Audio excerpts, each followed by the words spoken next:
संथाल विद्रोह का नेतृत्व सिद्धू और कान्हू ने किया था।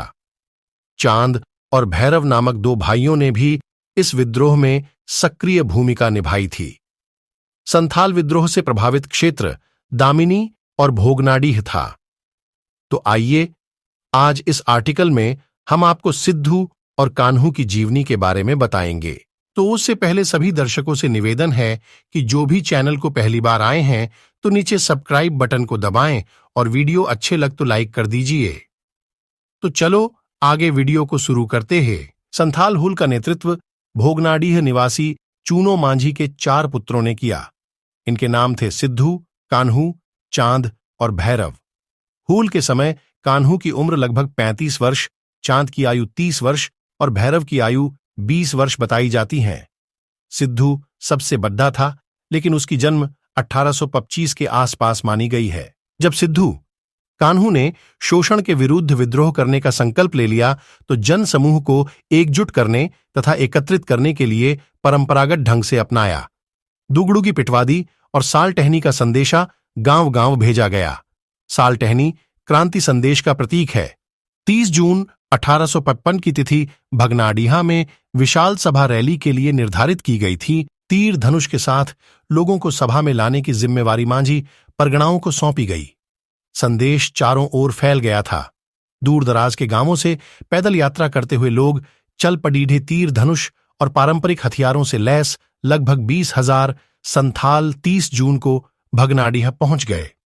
इस विशाल सभा में सिद्धू कान्हू के अंग्रेज हमारी भूमि छोड़ो के नारे गूंज उठे। तभी तिलक ने कहा था, स्वाधीनता हमारा जन्मसिद्ध अधिकार है।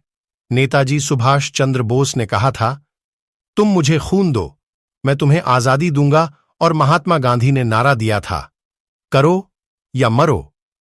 इनसे पहले ही उसी तर्ज पर सिद्धू ने ललकारा था, करो या मरो, अंग्रेजों हमारी पार्टी छोड़ दी आज दो। सिद्धू का लोकतंत्र में काफी विश्वास था। उसने समझ लिया था कि केवल संथालों द्वारा जन आंदोलन असंभव है, इसलिए उन्होंने औरों का भी सहयोग लिया। इस विद्रोह में अन्य लोग भी जैसे कुम्हार, चमार, ग्वाला, तेली, लोहार, डोम और मुस्लिम भी शामिल हो गए थे। सिद्धू कान्हू ने हुल को सजीव और सफल बनाने के लिए धर्म का भी सहारा लिया। मरांग बूढ़ू मुख्य देवता और जाहिर ऐस मुख्य देवी के दर्शन और उनके आदेश की बात का प्रचार कर लोगों की भावना को उभारा। सखुआ डाली घर घर भिजवाकर लोगों तक निमंत्रण पहुंचाया कि मुख्य देवी देवता का आशीर्वाद लेने के लिए 30 जून को भगनाडीह में इकट्ठा होना है।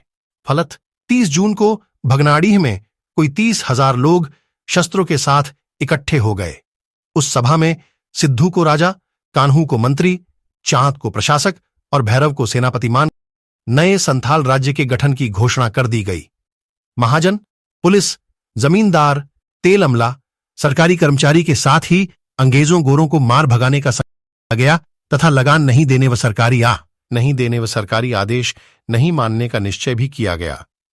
नील्हे गोरों ने नील खेतों के लिए संथाली को उत्साहित किया था, पर जल्द ही उनका शोषण शुरू हो गया था, जो बढ़ता ही गया। संथाल उनसे भी क्रोधित थे।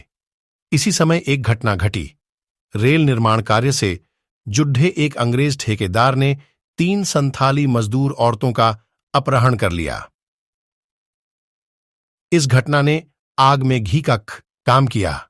क्रांति की शुरुआत हो गई। कुछ संथालों ने अंग्रेजों पर आक्रमण कर दिया। 3 अंग्रेज मारे गए और अपहृत स्त्रियां मुक्त कर ली गई। हुल यात्रा शुरू हुई तो कलकत्ता की ओर बढ़ती गई। गांव के गांव लुटे गए, जलाए गए और लोग मारे जाने लगे। लगभग 20,000 संथाली युवकों ने अंबर परगना के राजभवन पर धावा बोल दिया और 2 जुलाई को उस पर कब्जा का लिया। फूदनीपुर, कदमसर और प्यालापुर के अंग्रेजों को मार गिराया गया। निल्हा साहबों की विशाल कोठियों पर अधिकार कर लिया गया। 7 जुलाई को दिघी थाना के दारोगा और अंग्रेजों के पिट्टू महेशलाल दत्त की हत्या कर दी गई। तब तक 19 लोगों को मौत के घाट उतार दिया गया था। सुरक्षा के लिए बनाए गए मारटेल टाबर से अंधाधुंध गोलियां चलाकर संथाल सैनिकों को भारी हानि पहुंचाई गई। फिर भी बंदूक का मुकाबला उन्होंने तीर धनुष के साथ किया। संथालों ने वीरभूमि क्षेत्र पर कब्जा कर लिया और वहां से अंग्रेजों को भगा दिया। वीरपाइती में अंग्रेज सैनिकों की करारी हार का सामना करना, पद्दा, रघुनाथपुर और संग्रामपुर की लड़ाई में संथाली की सबसे बड़ी जीत हुई। इस संघर्ष में एक यूरोपियन सेनानायक, कुछ स्वदेशी अफसर और 25 सिपाही मार दिए गए थे और इसके बाद अंग्रेज बौखला गए। भागलपुर कमिश्नरी के सभी जिलों में मार्शल लॉ लागू कर दिया गया। विद्रोहियों की गिरफ्तारी के लिए पुरस्कार की घोषणा कर दी गई। उनसे मुकाबले के लिए भी जबरदस्त बंदोबस्त किया गया। बढ़ैत की लड़ाई में चांद, भैरव कमजोर पड़ गए और अंग्रेजों की गोलियों के शिकार हो गए। सिद्धू, कान्हू के कुछ साथी लालच में आकर अंग्रेजों से मिल गए। गद्दारों के सहयोग से आखिर उपरबंदा गांव के पास कान्हू को गिरफ्तार कर लिया गया। बद्धैत में 19 अगस्त को सिद्धू को भी पकड़ डीच लिया गया। मेहर शकवार्ग ने उसे बंदी बनाकर भागलपुर जेल ले जाया गया। दोनों भाइयों को खुलेआम फांसी दे दी गई। सिद्धू को बद्धैत में जिस स्थान पर दरोगा मारा गया था और कान्हू को भगनाडीह में ही फांसी पर चढ़ा दिया गया। इसके साथ ही संथाल विद्रोह का सशक्त नेतृत्व समाप्त हो गया। धीरे धीरे विद्रोह को कुचल दिया गया। 30 नवंबर को कानूनन संथाल परगना जिला की स्थापना हुई और इसके प्रथम जिलाधीश के एशली ईडेन बनाए गए। पूरे देश से अलग कानून से संथाल परगना का शासन शुरू हुआ। संथाल हुल का तो अंत हो गया, लेकिन 2 वर्ष के बाद ही 1857 में होने वाले सिपाही विद्रोह, प्रथम स्वतंत्रता संग्राम की पीठिका तैयार कर दी गई। आज भी इन चारों भाइयों पर छोटा नागपुर को गर्व है और संथाली गीतों में आज भी सिद्धू, कान्हू याद किए जाते हैं। इन शहीदों की जयंती संथाल हूल दिवस के रूप में मनाई जाती है। आज के लिए इतना है।